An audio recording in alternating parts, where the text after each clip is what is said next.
Salut, j'espère que tu vas bien. Alors, petite vidéo, comme d'habitude, sur une petite marche quotidienne. Je vais te parler un petit peu de mes échecs.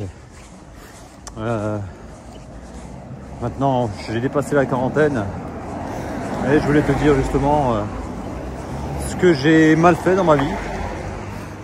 Et si c'était à recommencer, tu vois, si j'avais 20 ans, les erreurs que je ne recommencerai plus. Alors, les échecs, principalement, notamment aussi au niveau des femmes, ça m'est arrivé, voilà, d'avoir des déceptions sentimentales, avoir trop fait confiance, et puis je me suis comporté par moments comme un goujat, car je manquais de maturité, donc derrière, forcément, je l'ai payé cher, forcément. Autre chose aussi, c'est que au niveau professionnel, j'aurais pu faire de meilleurs choix, pas forcément de meilleures études, parce que finalement, j'étais moyen à l'école, pour être honnête. Il y avait des périodes dans lesquelles j'excellais, d'autres périodes où malheureusement j'étais pas à mon top.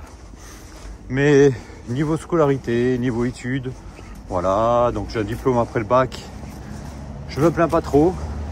Et finalement, le choix que je trouve un peu regrettable, c'est que j'aurais pu faire des choix un peu plus judicieux au niveau de ma carrière, beaucoup plus tôt. Tu vois, par exemple, à l'époque, j'avais une opportunité de m'engager dans l'armée, j'avais hésité. Je pense qu'en étant jeune, en ayant 17-18 ans, je pense que ça peut être une bonne expérience. Alors évidemment, actuellement, c'est moins le cas, puisque bon, tu as des conflits quand même assez sérieux, notamment en Russie, ou dans d'autres parties du monde, au Moyen-Orient et ainsi de suite. Mais moi, pendant mon époque, c'était quand même un peu plus calme. Il n'y avait pas de conflit de haute intensité comme maintenant. Mais je pense que ça aurait pu me faire un petit peu voyager.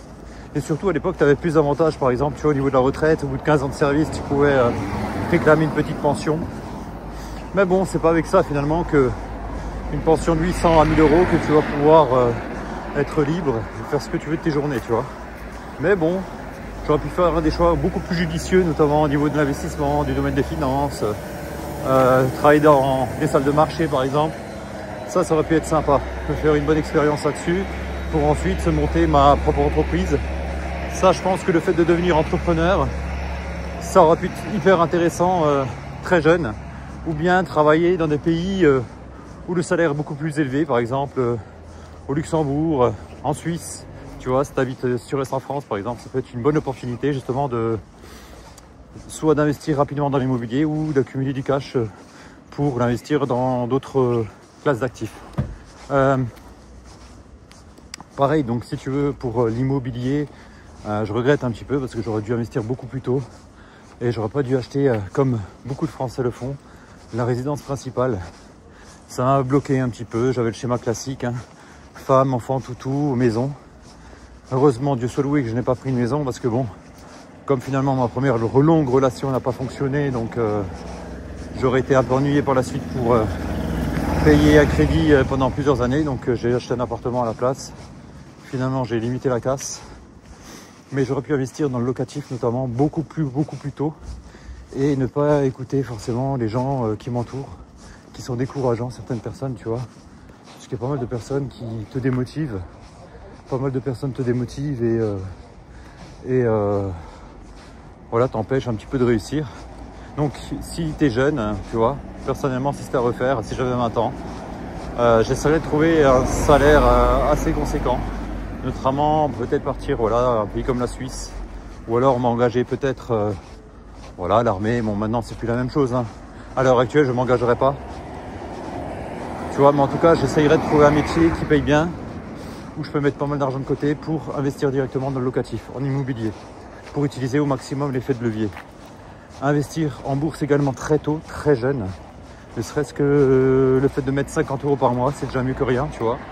Et déjà me prendre en main au niveau de l'investissement, au niveau des différentes classes d'actifs. Ça, c'est très important. Autre chose aussi, maintenant tu as le business en ligne, maintenant tu as toutes tes connaissances que moi à l'époque j'avais pas forcément. Internet, c'était pas aussi développé que maintenant, tu vois. Moi je viens d'une époque où Internet n'existait pas. On avait les consoles de jeux, j'ai connu le premier modem en 56K, tu vois.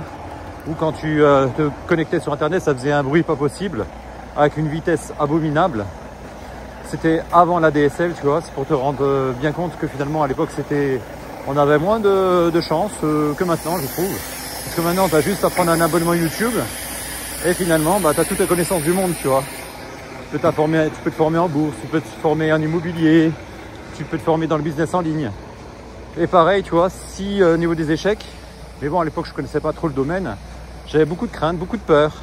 Là, je ferais des crédits, je ferais du locatif, je ferais des investissements, j'utiliserai au maximum l'effet de levier, je ferai de l'investissement en bourse, je ferai également du business en ligne, je lancerai plusieurs chaînes YouTube, je lancerai peut-être même quelques sites e-commerce, je toucherai un petit peu à tout pour me faire un petit peu le pied, tu vois, sur les différents supports qui existent. Et l'objectif, tu vois, serait quasiment de bosser 20 ans pour ensuite arrêter au bout de, voilà, arriver à la quarantaine, arrêter de travailler et être libre, totalement libre. Si ça arrive avant, bah, c'est le top. Et là, si ça arrive après, bon, bah écoute, j'aurais à faire en tout cas de mon mieux, de ce que je pouvais, voilà.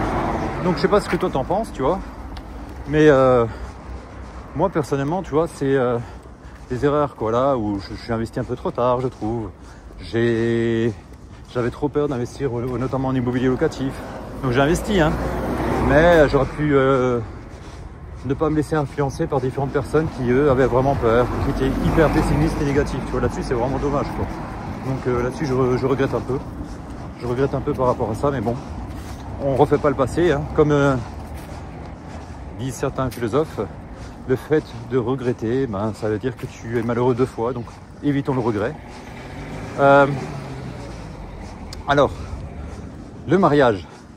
Le mariage, c'est quelque chose où ce que j'ai bien fait, c'est que je ne me suis pas marié. Je ne me suis pas marié parce que je me suis dit, bon, est-ce que ça vaut le coup? Est-ce que ça sera finalement la femme de ma vie, que je reste avec une femme et je reste toute ma vie avec? Eh bien, finalement, j'ai bien fait de ne pas me marier puisque voilà, je me suis séparé, j'ai rencontré d'autres personnes et ainsi de suite. Donc, tu vois, le fait de se marier, c'est pas forcément un avantage, hein. C'est très compliqué, tu vois.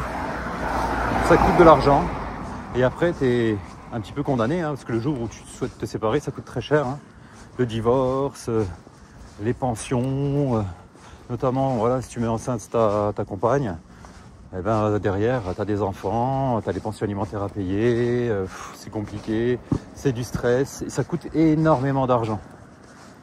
Alors là, je partirais comme certaines personnes, tu vois, ils ont des idées un petit peu novateurs, et je pense que c'est salvateur, tu vois, des idées salvatrices.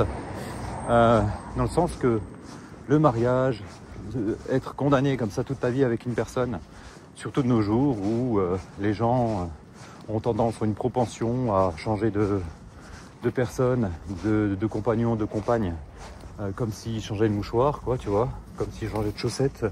Donc c'est peut-être pas forcément ce qu'il y a de mieux à faire, quoi. Donc je sais pas si pour toi ça te parle un peu.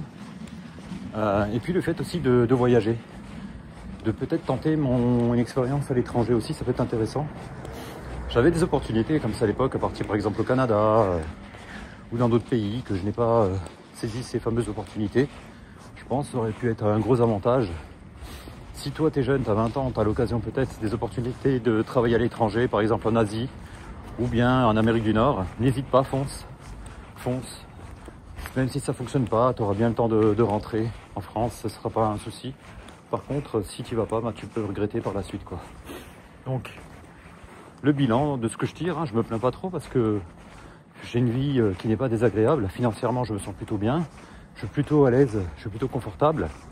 Même évidemment, si on souhaite avoir toujours un peu plus, ce que j'aurais aimé avoir plus tôt, c'est ma liberté, la liberté de faire ce que je veux, d'entreprendre quand j'ai envie, de sortir quand j'ai envie, de me lever quand je veux, de ne pas subir les ordres d'une hiérarchie, d'un chef qui te donne des ordres, ou de supporter tes collègues dans les bureaux très chauds, les bureaux bruyants, les odeurs de certains collègues, être dans les transports. Et je me suis toujours dit, tu vois, pour moi les grosses villes comme Paris, prendre le métro et tout ça, c'est pas possible. Quand tu vois que voilà, il y a du bruit, il y a du stress, c'est dégueulasse, ça pue la piste, tu vois, c'est pas top. Donc si tu as l'opportunité d'aller dans des petites villes en France, ou alors d'aller proche des frontières pour essayer d'avoir un meilleur salaire, ça peut être une bonne alternative. Donc voilà, tu sais un petit peu des erreurs que j'ai pu commettre. Donc je sais pas ce que toi t'en penses. Et qu'est-ce que tu as appris un petit peu de ton passé. Et si pour toi, par exemple, si c'était à refaire, qu'est-ce que tu ferais de mieux? Moi, je t'explique un peu ce que je modifierais. J'attends tes retours. Sur ce, je te souhaite de passer une excellente journée. Salut chez toi.